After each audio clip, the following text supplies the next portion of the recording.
Não, mas e eu tô achando o seguinte, porque eu concordo quando você diz que o Netanyahu enganou o Trump.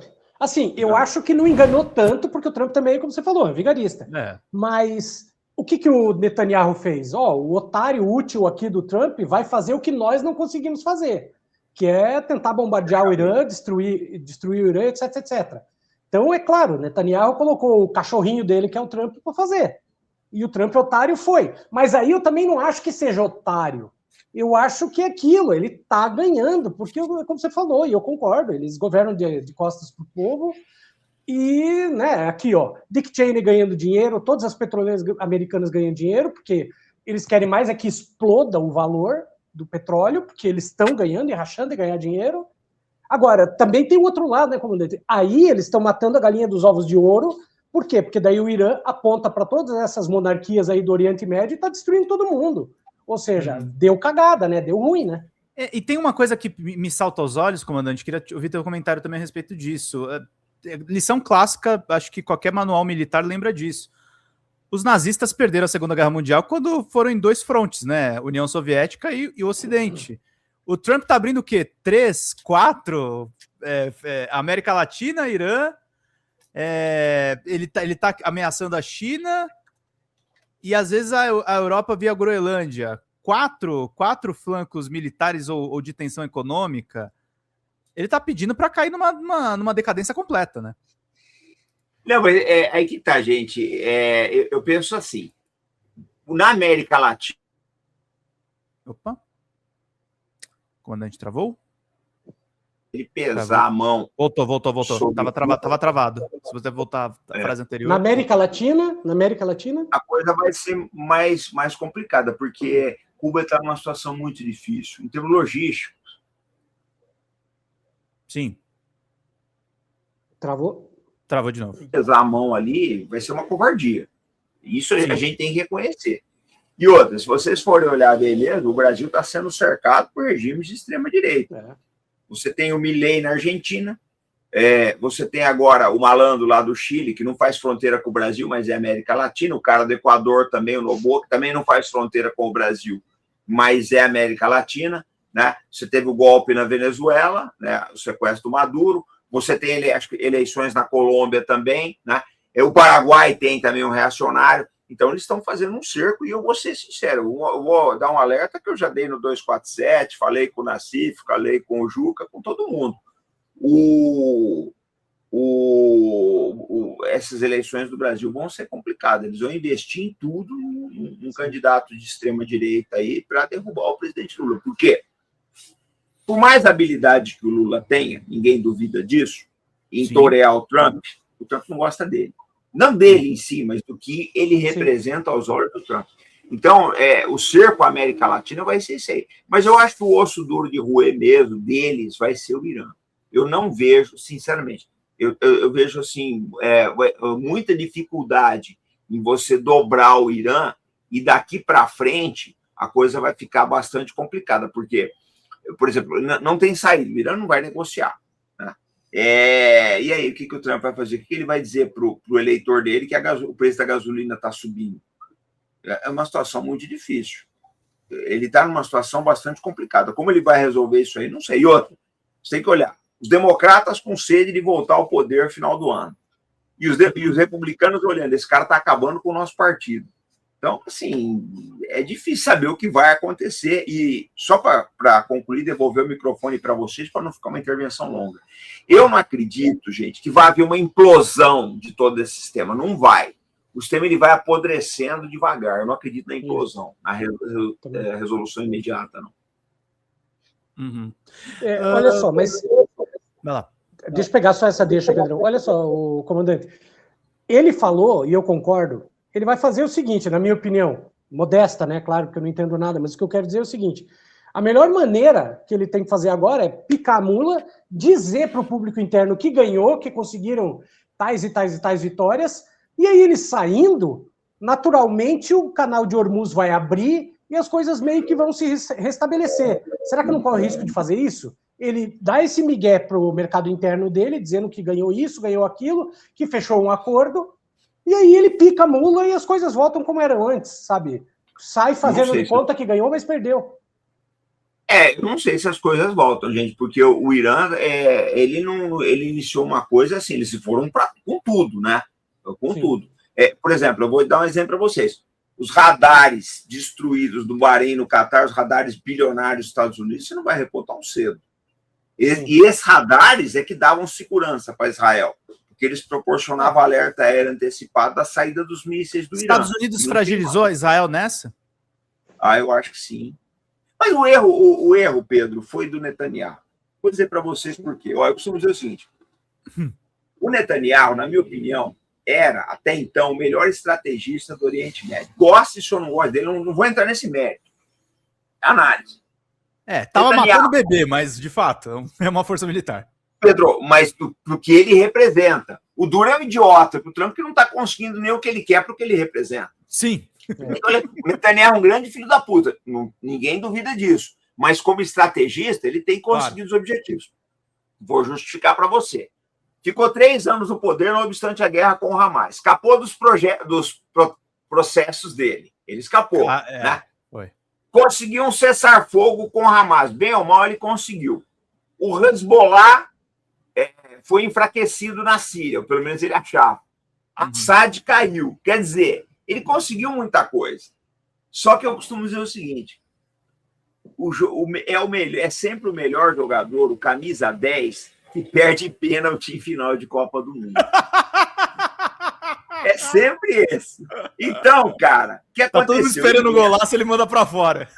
Mas ele vinha acertando. O que ele calculou? Bom, eu vou trazer o Trump para essa guerra e o Trump vai resolver para mim, vai me entregar a cereja do bolo, que é o Irã. E aí eu passo a história como o rei Davi Netanyahu. Não foi bem isso que aconteceu. Né? Mas eu penso assim, que foi um erro, principalmente do Netanyahu, porque o Trump é um imbecil, gente. Entre Pink e cérebro ali, o Netanyahu é o cérebro, não tenho dúvida disso. O Trump é um imbecil. E agora ficou numa situação bastante complicada. Israel está numa situação que... Porque vocês têm que olhar uma coisa.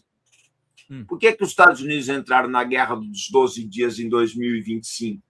Porque eles viram que a situação de Israel estava precária. Aí entraram para salvar Israel, essa é a verdade. Só que agora eles não estão conseguindo mais nem isso, porque o Irã foi para o all-in. O Irã não tinha ido para tudo ou nada em 2025. Isso foi um erro dos americanos. E agora é isso que nós temos aí. Se Israel vai conseguir reverter isso, eu não sei. É difícil dizer para vocês, porque o esgotamento dos mísseis já se prova isso. Caiu um prédio hoje, não sei se foi em Tel Aviv ou Haifa, matou um monte de gente.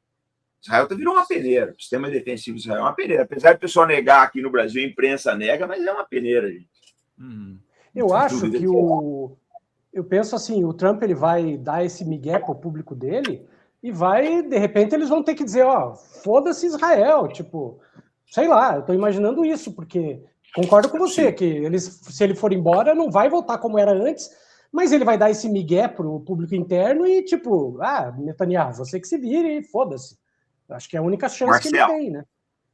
Eu vou dizer uma coisa para você, só vai funcionar se ele segurar a inflação nos Estados Unidos. Porque o americano, se pegar o americano médio, não sabe nem onde é que fica o Irã. É uma verdade. Claro. O cara que está dirigindo o caminhão lá em Nevada agora, ele não sabe onde é que fica o Irã. Ele nem tem que estar preocupado em saber. Ele quer parar o caminhão dele, uma parada de caminhoneiro, comer um hambúrguer ali, tomar um café e seguir com a vida. É isso que ele quer. Se o Trump conseguir chegar para essa base, manter o preço das coisas no nível razoável, que eu tenho minhas dúvidas, tudo bem. Agora, o problema é se não der muito certo, né? Não é o que o mercado está indicando. Eu falo sempre o seguinte, que o mercado ele tá com, assim, uma, vamos dizer, com uma...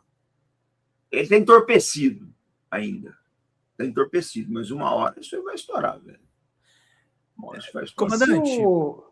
Fala. Não, vai lá, Marcelo. Termina que eu quero fazer uma pergunta do Brasil, mas vai lá. Eu também quero. Então, vamos lá. Comandante, se ele pesar a mão na América Latina, que eu concordo que vai, e eu quero fazer uma parte aqui. Eu estava em Cuba em novembro do ano passado e, porra, já estava ruim, já estava foda. Imagine agora, coitado. Eu tenho falado com o pessoal lá, né? A gente tem o zap do povo lá, a gente troca, tá horrível. Mas se ele pesar a mão na América Latina, aí é que eu quero perguntar o seguinte. Comandante, Pô, as nossas Forças Armadas são complicadas, né? Eu quero fazer uma pergunta sincera. Eu sou um cidadão eu sou um cara comum, eu sou um cidadão médio. Eu não acho que as nossas Forças Armadas vão...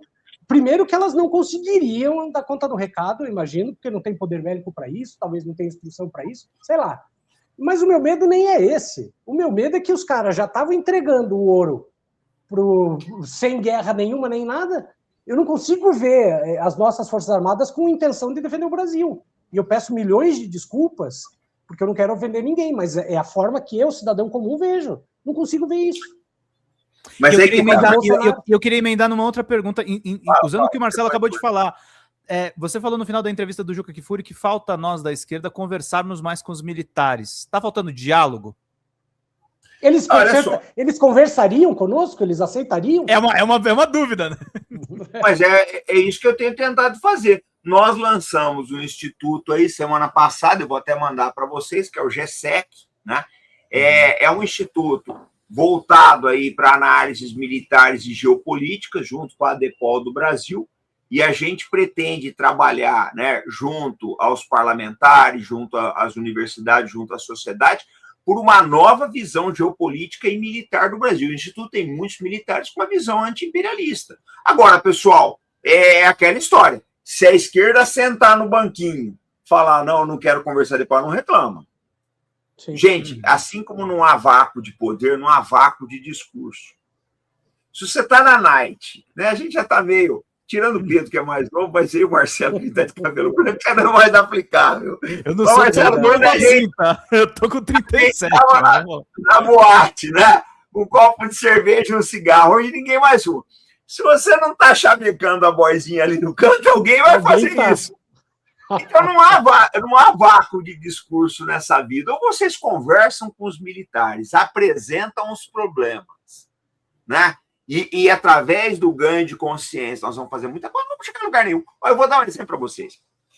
Eu conto sempre a história, acho que eu contei no Juca, eu vou contar aqui. Uhum. Se você conversar com um oficial russo, um oficial iraniano, eles têm uma noção muito clara do que é o imperialismo, mas muito clara. O chinês não, porque você não consegue conversar com ele. Eu tenho certeza que tem, mas ele não conversa com você. Só que eu vi uma coisa na China que eu não sei se você viu. Toda a universidade tem um quartel, né? Então, mas é que tá, Pedro. Eles são muito estudiosos. Eles são, mas é que tá. O chinês ele é muito discreto. O exército chinês não é uma. Eu só vi o exército da China quando eu estive lá na Praça da Paz Celestial, naquele marcha do Passo de Ganso lá, que é uma coisa cerimonial. O exército tem uma posição muito discreta na China.